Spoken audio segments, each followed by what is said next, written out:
Assalamualaikum warahmatullahi wabarakatuh.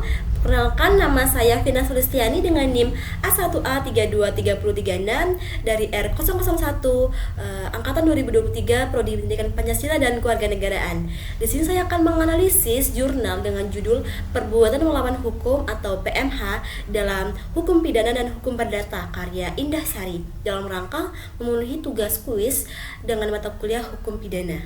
Langsung saja di sini dijelaskan bahwa perbuatan melawan hukum adalah konsep yang fundamental dalam ilmu hukum, baik dalam konteks hukum pidana maupun hukum perdata.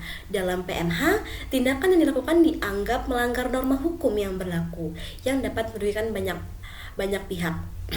Fokus pada tulisan ini adalah untuk membedakan bagaimana PMH diatur dalam hukum pidana dan perdata serta unsur-unsur yang melekat pada keduanya. Tulisan ini bertujuan untuk menganalisis perbedaan mendasar antara perbuatan melawan hukum dalam.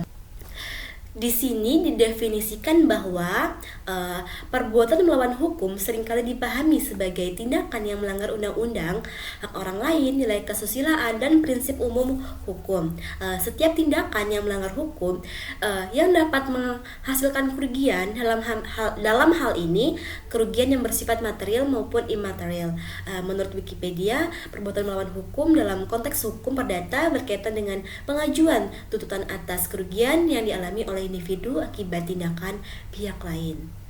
Di sini perbuatan melawan hukum diklasifikasikan menjadi 3, yaitu yang pertama perbuatan melawan hukum yang disengaja, yaitu tindakan yang dilakukan dengan kesadaran penuh mengenai akibat dari tindakannya. Lalu yaitu yang kedua ada perbuatan melawan hukum tanpa kesalahan, tindakan yang tidak melibatkan unsur kesengajaan atau kelalaian tetapi tetap mengakibatkan kerugian. Lalu yang ketiga itu perbuatan melawan hukum karena kelalaian, yaitu tindakan yang dilakukan dengan kurangnya perhatian sehingga merugikan pihak lain. Lalu di sini unsur-unsur perbuatan melawan hukum yaitu dalam hukum pidana yang pertama ada melanggar undang-undang dengan tindakan yang jelas-jelas diatur dan dilarang oleh hukum. Lalu yang kedua ada dilakukan tanpa kewenangan, yaitu pelaku melakukan perbuatan di luar kekuasaan atau otoritas yang dimilikinya. Lalu yang ketiga ada melanggar akses umum, yaitu tindakan yang bertentangan dengan norma-norma dasar yang diakui dalam hukum. Lalu unsur-unsur perbuatan melawan hukum pada hukum perdata yaitu yang pertama ada adanya perbuatan atau dapat diartikan harus ada tindakan yang dilakukan baik aktif maupun pasif. Lalu yang kedua ada perbuatan tersebut melawan hukum, yaitu tindakan harus melanggar ketentuan yang berlaku. Lalu adanya kesalahan serta adanya kerugian. Korban harus mengalami kerugian sebagai akibat dari perbuatan tersebut. Lalu yaitu adanya hubungan kausal, yaitu artinya adalah harus ada hubungan sebab akibat antara tindakan dan kerugian yang dialami. Perbedaan di antara hukum pidana dan hukum perdata. Hukum pidana yaitu sifatnya publik dan melindungi kepentingan umum. Lalu pelanggaran dianggap sebagai ancaman bagi masyarakat luas. Sedangkan hukum perdata yaitu sifatnya privat dan berfokus pada kepentingan individu. Pelanggaran lebih bersifat pada kerugian yang dialami oleh individu.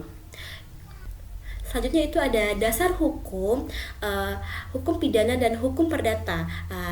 Perbuatan melawan hukum dalam hukum pidana diatur dalam Kitab Undang-Undang Hukum Pidana atau KUHP. Lalu dalam hukum perdata diatur dalam Kitab Undang-Undang Hukum Perdata, khususnya pada pasal 1365 yang menjelaskan tentang ganti rugi akibat pelanggaran hukum.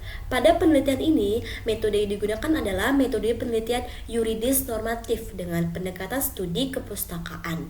Metode ini bertujuan untuk mengumpulkan informasi dan pendapat dari para ahli hukum serta peraturan yang berlaku terkait perbuatan melawan hukum.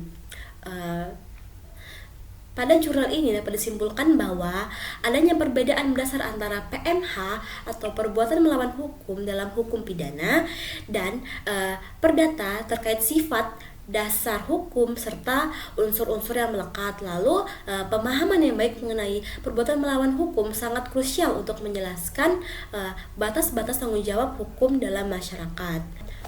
Mungkin itu saja yang dapat saya sampaikan, kurang lebihnya saya mohon maaf. Wassalamualaikum warahmatullahi wabarakatuh. Audio Jungle.